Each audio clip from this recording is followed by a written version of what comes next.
Have you ever left a conversation feeling smaller, like no matter what you said, you somehow lost? It's a strange feeling, isn't it? You went in with clarity, with words prepared, maybe even with truth on your side.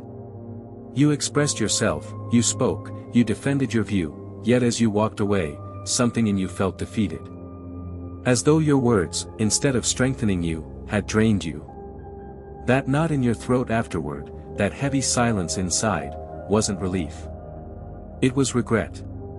The subtle ache of realizing that in trying to win, you somehow gave away a piece of your power. Maybe it happened because the other voices in the room were louder. They interrupted. They mocked. They twisted your words before they even left your mouth. They dominated, not with truth, but with arrogance disguised as confidence. And the more they spoke, the more you felt yourself shrinking, suffocated by noise. And in that moment, maybe you believed the oldest lie. That silence is weakness. That not defending yourself is surrender. That not reacting means you've already lost. But here's the paradox: what if that belief is the trap itself? The trap of noise. What if true strength has never lived in words at all, but in the absence of them? Most people don't realize this because society conditions us otherwise. From childhood, we are told, speak up. Defend yourself. Fight back. Don't let anyone walk over you. The loudest voice is rewarded, the most aggressive argument crowned as victory. But Nietzsche, one of history's most misunderstood philosophers, saw through the illusion. He recognized a truth most people fear to admit: those who scramble to convince are already weak. The one who speaks less holds more. Because silence is not emptiness, it is presence. And presence unsettles.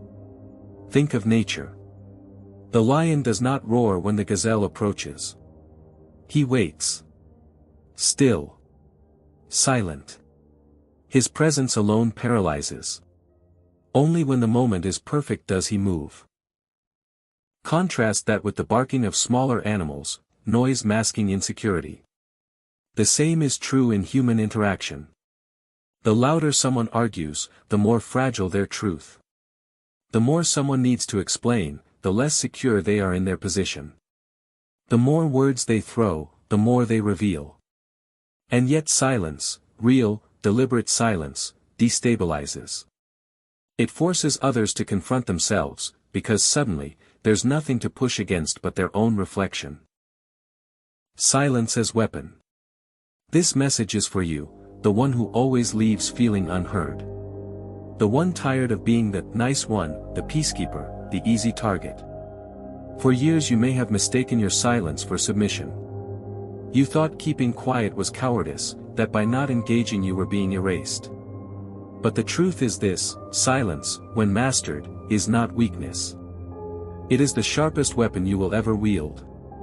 Not the silence of defeat, but the silence that commands respect. Because real victory isn't found in winning arguments. Real victory is never needing to argue at all. Why we react. So why do we feel this burning urge to respond, to explain, to correct, to prove ourselves right? Because we've been conditioned to believe that if we don't, someone else's lie will win. We equate silence with surrender, with being overpowered. But Nietzsche knew better. He saw that this compulsion to explain isn't strength, it's fear. And behind that fear is something even more fragile: the ego. The fragile ego trembles at the thought of being misunderstood. It hears disagreement as a personal attack. It believes every silence is judgment, every rejection is humiliation. And so, it fights. It talks. It scrambles to prove itself. But here is the cruel truth: most people don't argue for truth. They argue for power. They don't want clarity. They want control. They don't speak because their beliefs are strong, they speak because their beliefs are fragile. That is why your silence terrifies them. The weakness of argument. Argument, in this sense, is not a weapon of wisdom. It is a shield of weakness. Every desperate explanation is a cry from the ego: please, see me. Please, validate me. Please, confirm I exist. And every time you feel that urge to justify yourself, you have already given ground. You've shown that their approval still matters to you. That you still want to be understood. That you are still chained to their opinion. Nietzsche called this herd morality. The desperate desire to be seen as good, correct, just. The morality of those who live for approval. But the need for approval is the very chain that keeps you powerless. True power.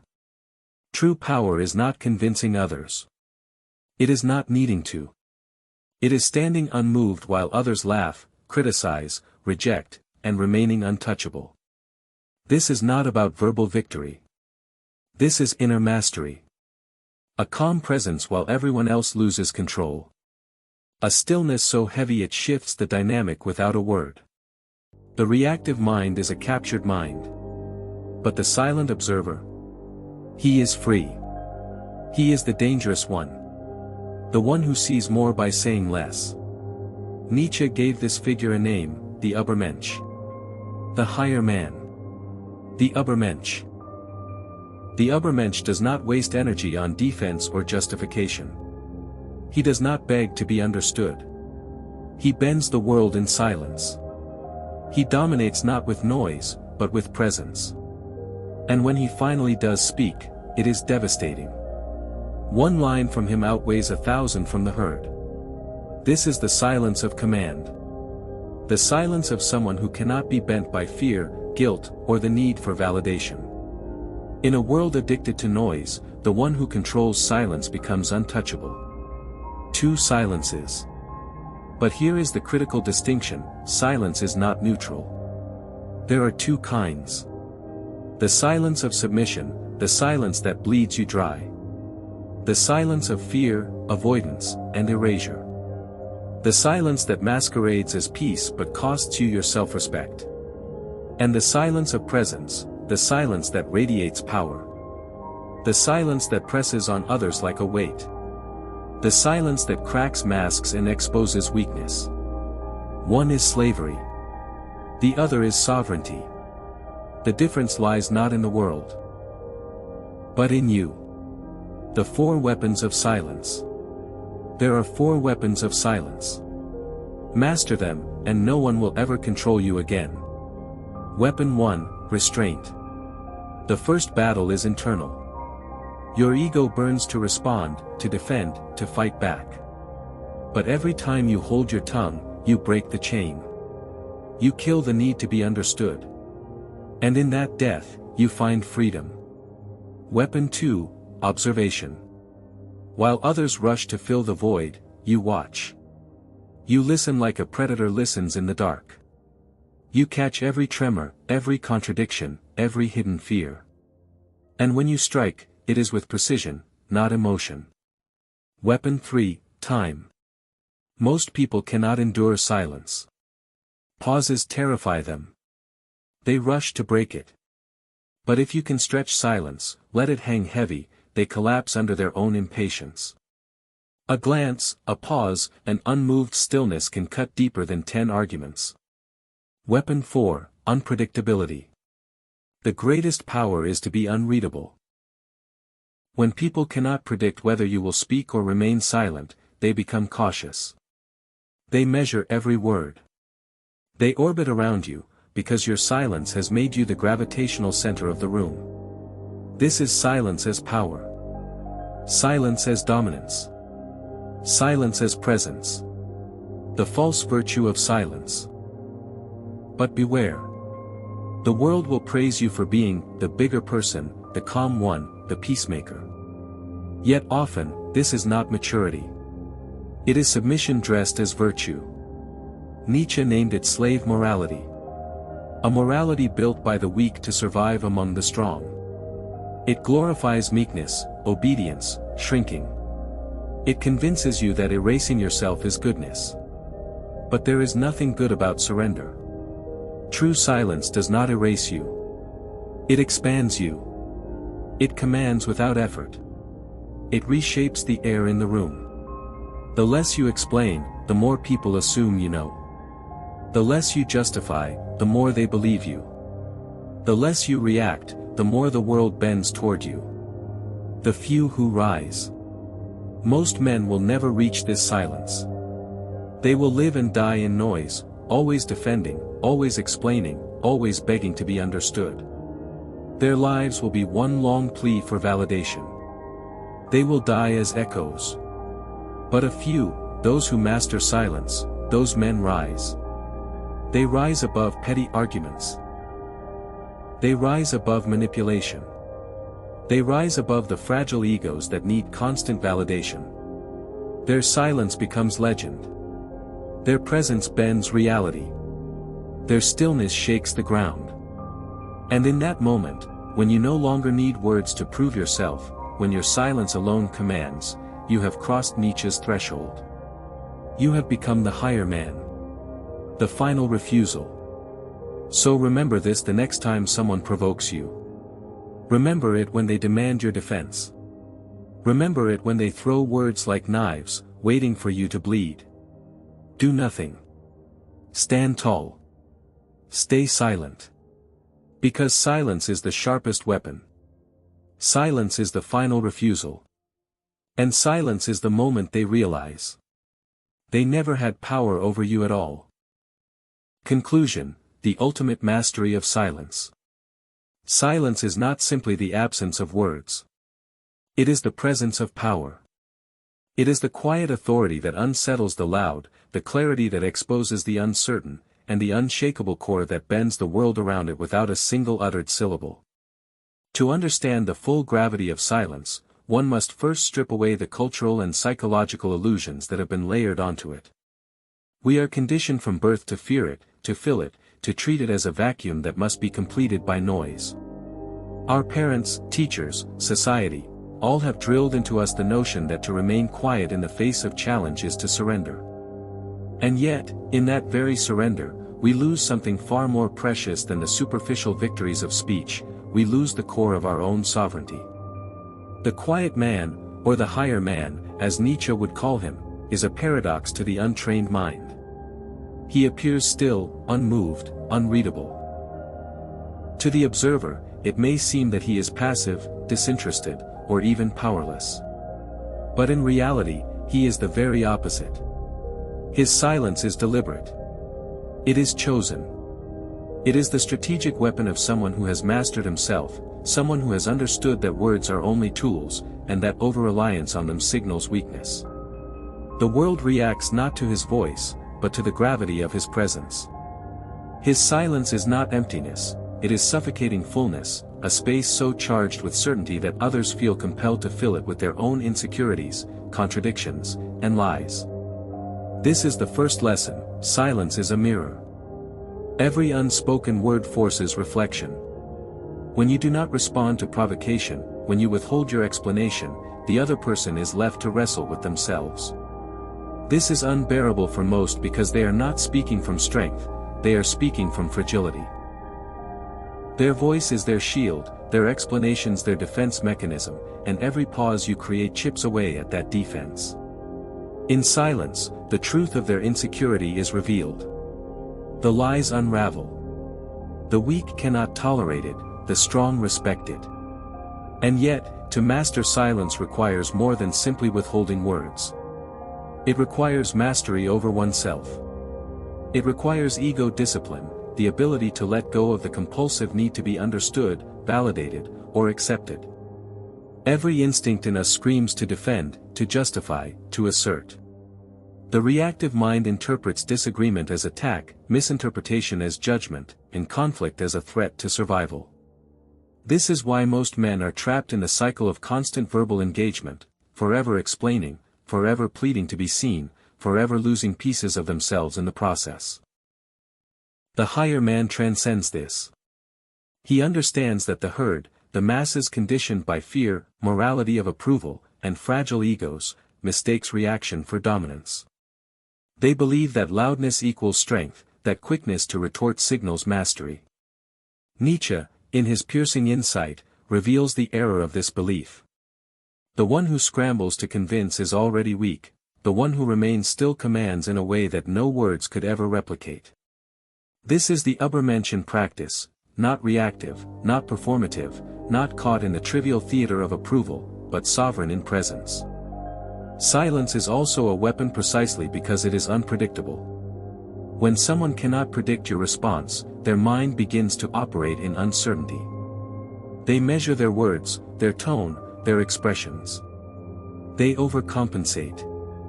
They reveal more than they intend. And each moment of your quiet observation accumulates like invisible weight. Slowly, subtly, without ever raising your voice, you dominate the interaction. You bend reality not by coercion, but by inertia.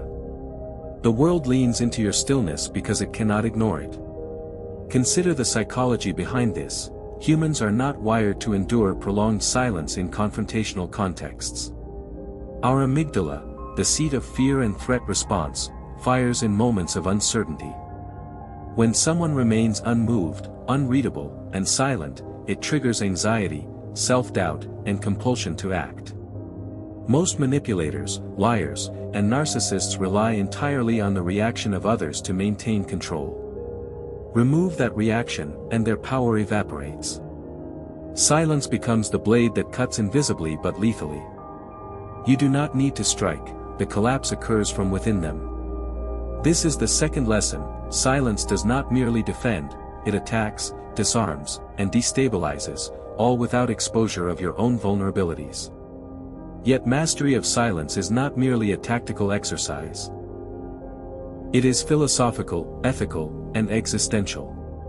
It is rooted in the understanding that life itself is a negotiation between forces we cannot control and a self we must master. Words are fleeting. Opinions are cheap. Validation is ephemeral. Only presence, cultivated through disciplined silence, is enduring. Nietzsche's concept of the Übermensch is inseparable from this idea. The higher man does not rely on the world's acknowledgement, nor does he seek to dominate through coercion or argument. He transcends the petty moralities of the herd. He commands, not by demand, but by embodying a self-sufficiency so complete that it radiates outward, shaping the space and the interactions around him. This is why silence can be revolutionary. It is a rebellion against the incessant, superficial demands of the world. It is a refusal to participate in the meaningless exchange of approval, justification, and argument. It is a declaration: I exist, and I need no validation. And in that refusal, the higher man does not merely survive, he transforms the dynamics of every environment he enters. Silence shifts balance. It rewrites expectation. It reorders perception. There is a danger, however, and it must be acknowledged. Not all silence is mastery. Many people suffer in the quiet, mistaking it for strength when it is actually surrender. They swallow their anger, avoid conflict, and shrink to fit others' comfort zones. They allow the world to dictate the terms of engagement and live lives of quiet erosion.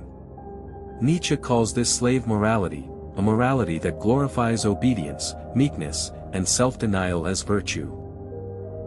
The tragedy is that such people believe they are righteous, when in fact they are trapped. Their silence is a chain, their restraint a cage. True mastery flips this entirely. Mastery transforms silence from a mask of fear into a mantle of power. It is not the absence of engagement, it is the presence of authority. Each pause, each withheld word, each unmoved gaze communicates something words could never express: control, certainty, and self-possession. It is a language understood by the psyche rather than the ears, by intuition rather than logic. To cultivate this level of silence, the higher man employs four essential weapons: restraint, observation, time, and unpredictability. Restraint is the foundation. It is the conscious decision to resist the primal urge to react. Every instinct that demands speech is met with disciplined stillness. In this restraint, you reclaim autonomy from the ego that seeks validation. You prove that your inner equilibrium is independent of external chaos. Observation follows naturally. While others rush to fill space with words, you listen, watch, and analyze. You detect subtle shifts, contradictions in tone, microexpressions, hidden intentions. You gather power not from speaking, but from perceiving, understanding, and waiting for the perfect moment to act, if necessary. Time is mastery over perception. Silence stretched over moments becomes weighty, almost unbearable to the unprepared. It allows you to bend the impatience of others to your will. Where most feel compelled to fill voids immediately, you exploit the tension that arises naturally, and the world bends quietly in response. Unpredictability is the final weapon. Once mastered, silence makes you unreadable. Others cannot anticipate your moves, your words, or your reactions. They tread carefully, adjust their behavior, and become influenced by your presence alone. In this way, silence transforms into sovereignty, the ultimate demonstration of power.